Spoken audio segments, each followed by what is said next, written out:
60 years ago, South Korea was one of the poorest countries on Earth. Poorer than North Korea, poorer than most of Africa, with a GDP per capita lower than Haiti. Today, South Korea is the world's 10th largest economy, the global capital of technology, beauty, music, and cinema, and the country that pulled off the most extraordinary national transformation in recorded human history. South Korea did this in 50 years. What took most developed nations 200 years to achieve? South Korea compressed into a single human lifetime, and the story of how South Korea did it, what it cost, and what it looks like from the inside is one of the most fascinating stories available anywhere in the world right now.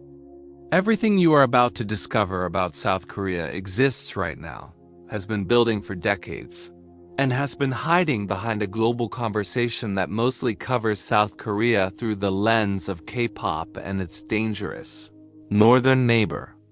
South Korea is so much more than either of those things, and this video is about all of it. South Korea was completely destroyed by the Korean War between 1950 and 1953. A conflict so devastating that virtually no infrastructure, no industry, and no functioning economy survived it. South Korea in 1953 was a nation of rubble, with a population surviving on international aid and a per capita income lower than many sub-Saharan African nations at the time. What happened next in South Korea is called the Miracle on the Han River, a period of economic growth so rapid and so sustained that economists still debate whether it has any real equivalent in human history. South Korea grew its economy at an average of 9% per year for 4 consecutive decades, transforming from a war-devastated agrarian society into a high-technology industrial powerhouse within a single generation. South Korea achieved this transformation through a combination of extraordinary government investment in education, strategic industrial policy, and a cultural work ethic so intense that South Korea still has some of the longest average working hours of any developed country on Earth. South Korea essentially decided as a nation that rebuilding required everyone to work harder than seemed humanly possible, and then proceeded to do exactly that. South Korea's technology dominance is something most people dramatically underestimate. Samsung, the company that most people think of as a phone manufacturer, is in South Korea, a conglomerate so vast that it accounts for approximately 20% of South Korea's entire export revenue and produces everything from smartphones to semiconductors to ships to apartment buildings to life insurance. South Korea's Samsung is not a tech company. It is an economy within an economy. South Korea is the most internet-connected country on Earth, with the fastest average internet speeds globally and a fiber optic infrastructure so comprehensive that virtually every corner of South Korea has access to high-speed internet. South Korea built this infrastructure deliberately and aggressively in the late 1990s as a national strategic priority. When most of the world was still using dial-up modems, South Korea was laying fiber optic cable to every household in the country.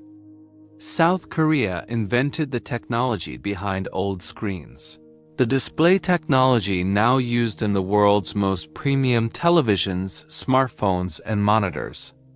South Korea's LG and Samsung together produce the vast majority of the world's old panels, meaning that the screen you are most likely watching this video on was made using technology developed and manufactured in South Korea. 24 hours a day in virtually every neighborhood of every city. South Korea has professional video game players who are treated as genuine celebrities, earn salaries comparable to professional athletes, and compete in stadiums filled with screaming fans. And South Korea built this entire culture around competitive gaming before the rest of the world had decided whether video games were a legitimate form of entertainment. South Korea's beauty industry is one of the most extraordinary cultural phenomena of the 21st century. South Korea spends more per capita on skincare products than any other country on Earth, and the multi-step Korean skincare routine, which can involve up to 10 or 12 separate products, applied in a specific sequence, has been adopted by beauty consumers across the entire world. South Korea essentially taught the global beauty industry what serious skincare looks like. Plastic surgery in South Korea is so normalized that South Korea has the highest rate of cosmetic procedures per capita of any country on Earth. In South Korea, receiving plastic surgery as a graduation gift from parents is genuinely common.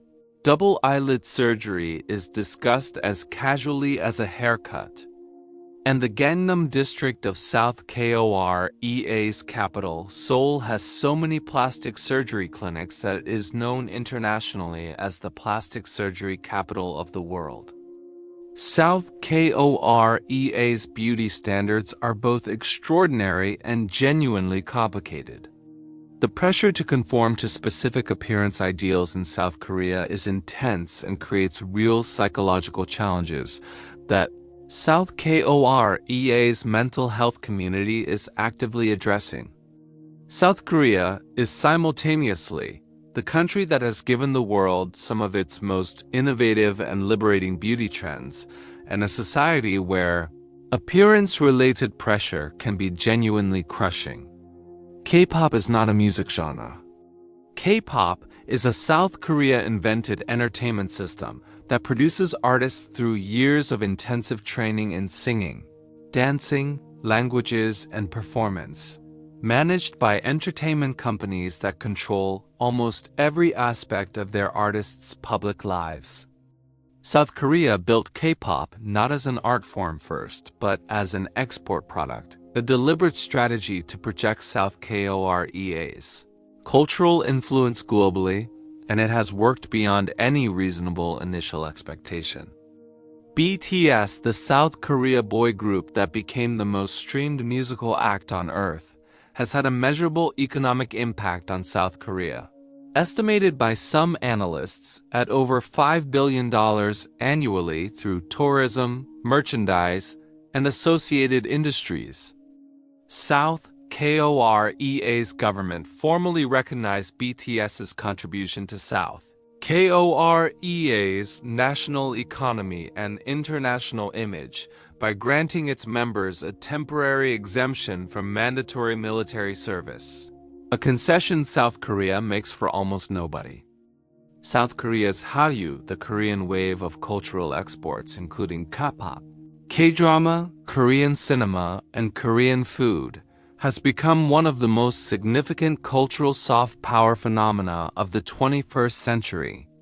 South Korea went from a country the world knew almost nothing about to a country whose cultural products are consumed daily by hundreds of millions of people across every continent on Earth. And South Korea did this in approximately 20 years.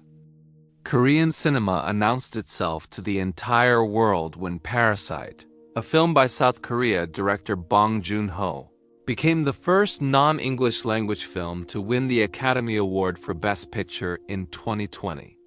South Korea's film industry had been producing extraordinary cinema for decades before Parasite. But Parasite forced the world to pay attention to what South Korea had been doing all along. South Korea's food culture is one of the most distinctive and most health-conscious in the world.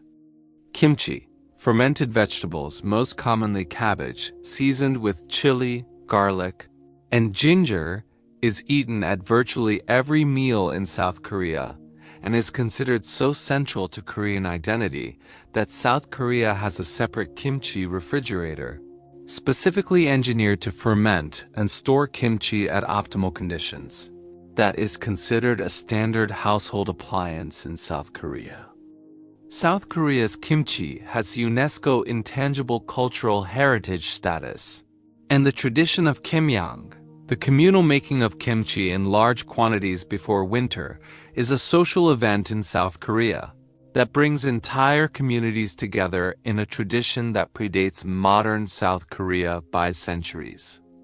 South Korea makes kimchi together the way other cultures celebrate festivals as a community act of shared identity and collective care. Korean barbecue, where diners in South Korea cook their own meat over charcoal or gas grills built directly into the restaurant table, is one of the most social, most interactive, and most enjoyable dining experiences available anywhere in the world. South Korea's Korean barbecue restaurants operate with a choreography of side dishes called banchan, small plates of vegetables, tofu, and fermented foods that arrive automatically and are refilled without charge that makes every meal feel like a feast.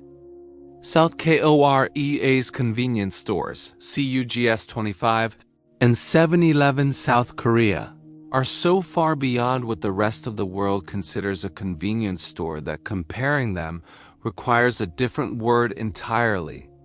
South Korea's convenience stores offer freshly prepared hot food, self-service laundry, ATMs, bill payment, printing services, and seating areas where people eat full meals. And they exist on virtually every block of every city in South Korea, open 24 hours a day without exception. South Korea has laws and social realities that will genuinely surprise every viewer. Military service in South Korea is compulsory for all able-bodied men. Every South Korean male must serve approximately 18 to 21 months in the military, with no exceptions available for wealth, fame, or professional status. South Korea enforces this so seriously that even the world's most famous K-pop stars and professional athletes must complete their military service, BTS members being a rare and heavily debated exception. South Korea has an age counting system that differs from the rest of the world. In South Korea's traditional age system, a baby is considered 1-year-old at birth, and everyone gains a year on January 1st rather than on their birthday. This means that in South Korea, you are technically 1 or 2 years older than your international age. A system so confusing for international interactions that South Korea officially transitioned to the International Age Counting System in 2023, though the traditional system remains deeply embedded in daily conversation. Drinking alcohol in public is completely legal in South Korea, on streets, in parks, on beaches, virtually anywhere outside. South Korea has no open container laws, and the culture of outdoor drinking, particularly the beloved South Korea tradition of sitting on the Han River banks drinking soju and eating fried chicken, is one of the most visible and most enjoyable features of daily social life in the country. Soju, South Korea's national spirit, a clear distilled liquor typically around 20% alcohol, is the best-selling spirit on earth by volume, outselling whiskey, vodka, and gin combined. South Korea drinks more soju per capita than any other country drinks any spirit, and the specific ritual of pouring soju for others rather than yourself, never allowing someone else's glass to sit empty at a South Korea social gathering, is a social rule with almost the same force as law. South Korea has a loneliness crisis that sits in sharp and painful contrast to its image as a hyper-connected, hyper-social society. South Korea has one of the highest suicide rates among developed nations, driven by a combination of intense academic pressure, brutal workplace competition, social isolation, and a mental health stigma that has historically prevented South Korea's citizens from seeking help. South Korea's government has formally recognized this as a national crisis and implemented specific policy responses, but the cultural pressure that drives it remains deeply embedded. The academic pressure on children in South Korea is genuinely extraordinary. South Korea students regularly study for 16 or more hours per day, attend school during the day and private tutoring academies called hagwons in the evening, and compete for university places in a system so high stakes that the day of South Korea's National University Entrance Exam, the Sunan, sees flights rerouted to reduce noise, businesses open late to allow students to travel, and police escorts provided for students who are running late. South Korea treats its university entrance exam like a national emergency, requiring the coordination of every public institution. South Korea's birth rate is the lowest of any country on earth, below 1 child per woman, driven by the combination of housing costs, so high that young people cannot afford to start families. Work cultures so demanding that raising children feels incompatible with professional survival, and a social pressure system that makes the sacrifices required for parenthood feel impossible. South Korea is simultaneously one of the most technologically advanced societies on Earth and a country whose young people have largely decided that bringing children into that society is too difficult to attempt. Here is the final honest truth about South Korea that makes this country one of the most important case studies in what modern success actually costs. South Korea achieved something genuinely miraculous. It rebuilt a devastated nation into a global economic and cultural powerhouse in 50 years. The people of South Korea did it through collective effort, sacrifice, and determination that has no real equivalent in modern history. South Korea is proof that national transformation is possible at a speed that seems impossible until South Korea demonstrates otherwise. But South Korea also shows that the price of that transformation is real and must be counted honestly. South Korea's young people are exhausted, lonely, and increasingly unwilling to pay the same price their parents paid. South Korea is now facing the consequences of building a society optimized for economic growth in a generation that is asking whether economic growth was ever the right thing to optimize for. South Korea built everything a modern country is supposed to want, and is now having an honest national conversation about whether what it built is actually what it needed. Subscribe to Untold Facts, because South Korea is not just a country, it is a mirror. And what South Korea reflects back at the modern world about success, sacrifice, connection, and what a good life actually requires is something every person watching this video needs to see.